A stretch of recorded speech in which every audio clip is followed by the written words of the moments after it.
It's Thursday, April 6, 2023. A lot to talk about today.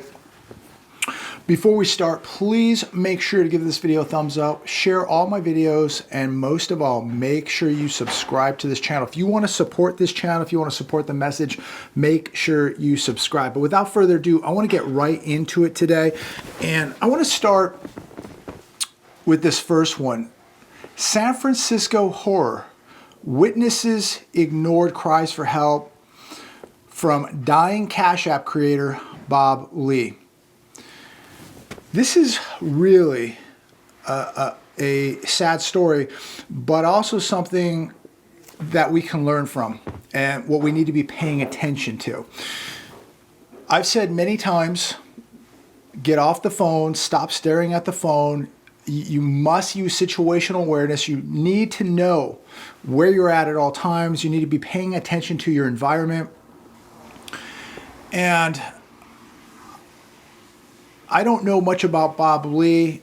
He was a friend of Jake Shields, the very, very famous fighter from the UFC many years ago. I like Jake Shields. Seems like a stand-up guy. But this should not have happened to anybody. But it is a reminder of why you need to be preparing, why you need to be using situational awareness, why you need to get your eyes off your phone when you're walking around in public places. This is a real tragedy. And in fact, this gentleman had already moved to Florida, and he was back in San Francisco visiting, and he paid for it with his life. But just to paraphrase in this article here, it says video obtained by the San Francisco Standard shows critically injured Cash App founder and tech executive Bob Lee screaming for help after he was stabbed, only to be ignored by onlookers, including a driver who heartlessly drove away instead of rendering aid to Bob Lee, who later passed away from his injuries. This is another reminder that don't expect anybody to come to your aid. Don't expect anybody to help you. You are on your own. And this is true. This is going to be true financially. This is going to be true with your security. It says Lee had numerous stab wounds and appeared to be a target in a random mugging. The surveillance video shows Lee walking up Main Street away from Bay Bridge at around 2:30 a.m. Lee crosses the intersection at Harrison Street and walks up to a parked car. This is the white Camry, has its hazards on. And he lifts up his shirt, showing his injuries to the driver, his wounds. And he's pleading for help, drops to the ground. And the driver of the car just takes off, drives away. So we live in a society now that if you're being attacked, victimized, people more than likely are just going to pull out their phones and record it, not going to help you, not going to come to your rescue. They're going to film it, and that's it. We've seen this numerous times on many subway videos all over the country. We watch videos of people just being knocked out. Nobody comes to the rescue. People laugh, people film it. That's about it. So be alert, ladies and gentlemen, and realize that when you leave the house, more than likely, especially if you're in a big city, nobody is coming to your rescue. You may be on your own. And this is why I emphasize to all of you to make sure that you're training, that you have some sort of self-defense, MMA, jiu-jitsu, Muay Thai, boxing. Use situational awareness. Stay off the phone when you're walking around in public places. You know, criminals look for people who walk around just glued like zombies to their phone. That is a target right there. You are making yourself a target. And I don't know if Bob Lee was doing that. I have no idea.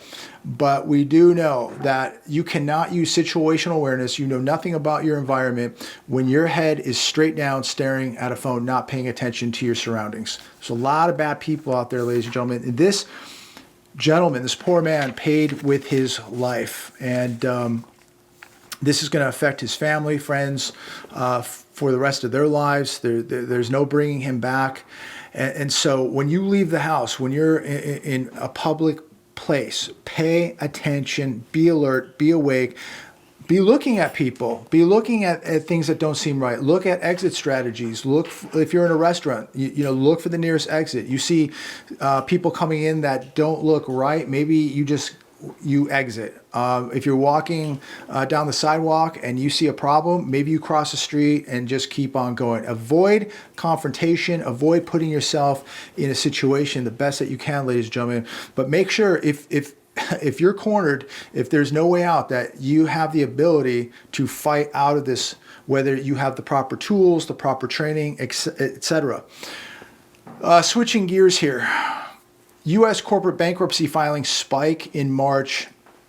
First quarter corporate bankruptcy filings hit the highest level since 2010. First 3 months of 2023, 183 major companies announced bankruptcies. 71 corporate bankruptcies just in the month of March. We're going to see a lot more bankruptcies as we continue to see a weaker and weaker consumer. People are going to be spending less at the restaurants, they're going to be spending less at the stores, and we're going to see more bankruptcies coming to this economy. Here's one from The Hedge. Small businesses file for bankruptcy at record pace.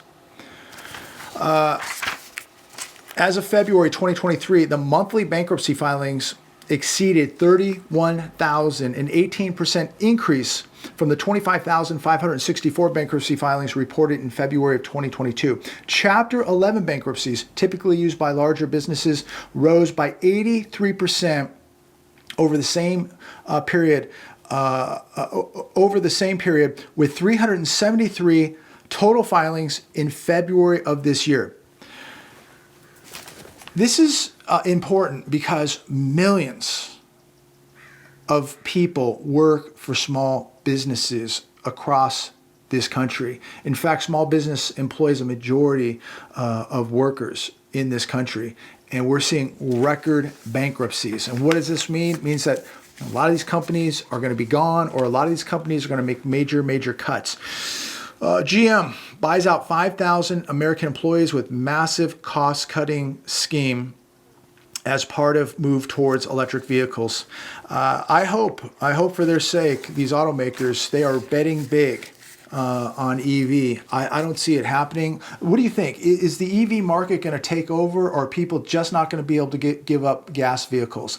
I don't see the EV market doing it. It just does not seem practical. It just does not seem that it can work when you don't have enough stations. Many states, especially when I go to the South, you don't even see a charging station. So I don't see how it's going to work. And where's all this power going to come from? Where are we going to generate all this power from? When right here in California, in a couple more months, they'll be telling me not to run my air conditioner in the afternoon because the grid's going down. And we're having brownouts and blackouts here in California, yet they want everybody to drive an electric vehicle. It makes no sense whatsoever. The grid cannot handle right now what we have here in California, let alone everybody driving an electric car. It just cannot handle it. That's just a fact. Job cuts surged 15% in March, and large-scale layoffs will likely continue. This on Fox Business. Layoffs are up 319% this year. Tech leading the way. Now, it looks like when we looked at the job numbers yesterday, and we're going to get more job numbers tomorrow, but it looks like everybody's working in leisure and hospitality. That's where half the jobs was in leisure and hospitality. So I guess we can all work at a resort, or we can just all work at a coffee house. That's where it's all heading. Another article, closing time. 6 Walmart stores closing for good this month as final sales are underway. This is another bad sign for the economy, and it's a bad sign of what's happening socially, because these stores are closing not just because the economy is bad, but because of crime. Crime and a bad economy is a very, very bad combination, and that's why we're seeing a lot of Walmarts closing. And here's another one. Popular restaurant, shutdown. Popular restaurant and Chili's rival abruptly closes 1 week after Walmart says it's leaving. Shingle Creek Shopping Center, Brooklyn Center, Minnesota.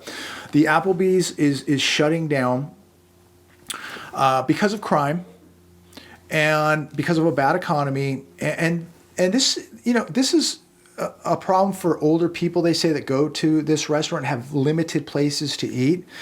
And just think about, people who are employed here, the tax revenue this brings into Brooklyn Center, Minnesota, gone. When the Walmart's gone, when the restaurant's gone, employees are gone, the tax revenue is gone, it's all gone. Here's another one from The Hedge. While everyone's distracted, the dollar is dying. So while we're watching this media circus, this political circus taking place, our banks are in very, very big trouble. And on top of our banking system in big trouble, the world has begun to dump US dollars. Who's dumping dollars right now? Well, Russia, China, Iran, Brazil, Argentina, Saudi Arabia, the United Emirates, India, just to name a few. So what do we do? This has begun, ladies and gentlemen, and it doesn't mean that the dollar is going to disappear tomorrow or next week or next month. But this has begun, and it's going to accelerate. And there's people watching the television earlier today on some of these financial channels, just believe that this cannot happen. Even though what's interesting is more of major media is covering this now because it's reality, and they cannot ignore it. Yet there are people just saying, "Well, it just can't happen." The world's not going to run to the yuan or the renminbi. It just isn't going to happen. Well, maybe not today. But what about a year from now? What about 2 years from now? What about if China starts backing it with gold? If we were smart, we would back the dollar with gold and beat them to the punch, but that's not going to happen, I'm sure. So what do we do in the meantime? Well, you have to be preparing for hyperinflation. You're going to have to start betting against the dollar. You're going to have to bet against the debt here. You're going to have to stock up on food and water. You're going to have to stock up on medicine, tools, generators. Limit the amount of money you have in the bank. Consider having gold and silver. You need some of this stuff. This is not financial advice. I'm not telling anybody what to do here. This is exactly what we're doing right now. It's about having essential items, barterable items, an extra pair of boots, an extra tourniquet, extra medical gear, a trauma kit, a first aid kit, extra pair of jeans, extra candles, matches, you name it. It goes on and on and on. But these are things right now we should be putting away right now. If you go to the store, buy a couple extra cans of food. Go buy an extra bag of rice. Don't throw that old rusty hammer away. Keep some of this stuff. You may need it. Get in a mental mindset right now for what's coming. You do not want to be taken by surprise. So many people will wake up one morning and go, what just happened? And these will be the most dangerous people, because these will be the people who have no food, no water, no skills, and no plan. And you've talked to these people. They know that you're prepared. And they're going to come to you for help. And when their kids are starving and screaming, they're not going to care if you open your door or not. They're coming in. And so some of the nicest people you know, your neighbors, family members, friends, may turn out to be some of the most dangerous people you know. See, you're not going to matter. You are not going to matter. When people are hungry, whether you know them or not, they will take what you have. So you need to be prepared. Security is the number one asset next to God. Let me reinforce this with all of you today before I leave. Be saying your prayers, be walking close to God. God is the number one asset. Next to God, you better have security. You better have security. And if Bob Lee had security while he was walking, he might be alive today. I'm going to leave it there today. Let me know what you think about this. How bad do you think it's going to get? I think it's going to get really bad here. And just what we're seeing happening now with the dollar, and most media outlets now talking about it, should tell you that this is getting very, very real, and you need to be preparing for it, because As the world continues to dump dollars, you're going to see more dollars come back, creating more inflation and more inflation and more inflation. And this can spin out of control into hyperinflation very, very quickly. We don't even have the inflation we have right now under control. Think about when trillions of dollars come back. Think about when there's a better currency out there backed by gold. What's the world going to do? They're going to dump dollars, and they're going to dump them quick. And you're going to have hyperinflation right here in America. All these people that have told you over the years that, oh, this couldn't happen, that couldn't happen, oh, that couldn't happen, they were wrong about everything. You watched the U.S. economy shut down. You watched the global economy shut down. You now see over $300 trillion in global debt. You see $31.5 trillion in U.S. debt. Now Social Security will be bankrupt by 2033. Whoever thought this? Unfunded pensions, $1 now under real competition.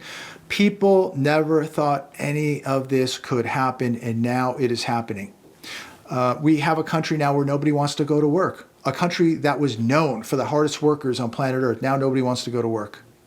A country now where we're talking about paying off student loan debt. This is stuff that if you talked about 10, 20 years ago, people will put you in a mental institution. But it's all happening. And we could go on and on and on about all the craziness that is happening that people never thought could ever happen, and it's happening right now. Take a look at the political circus taking place right now. This again, people never thought anything like this could happen. It's happening. You look at crime at the level that it is right now. Nobody ever thought we would see the amount of crime where you could go in and just steal under $1,000 worth of items and just get a ticket. Everything's fine. It's just, it's unbelievable how far we have fallen. When you look at 100,000 homeless people in Los Angeles, who 20 years ago would have ever thought that this was even possible? The wealthiest nation in America, the wealthiest state in America, and it's all a facade. It's all just pumped up and held up by printed money. Be careful, ladies and gentlemen. Be cautious when you're out. Be careful where you're putting your money. Be careful who you're listening to. God bless all of you. And as always, I look forward to speaking with all of you very, very soon. God bless.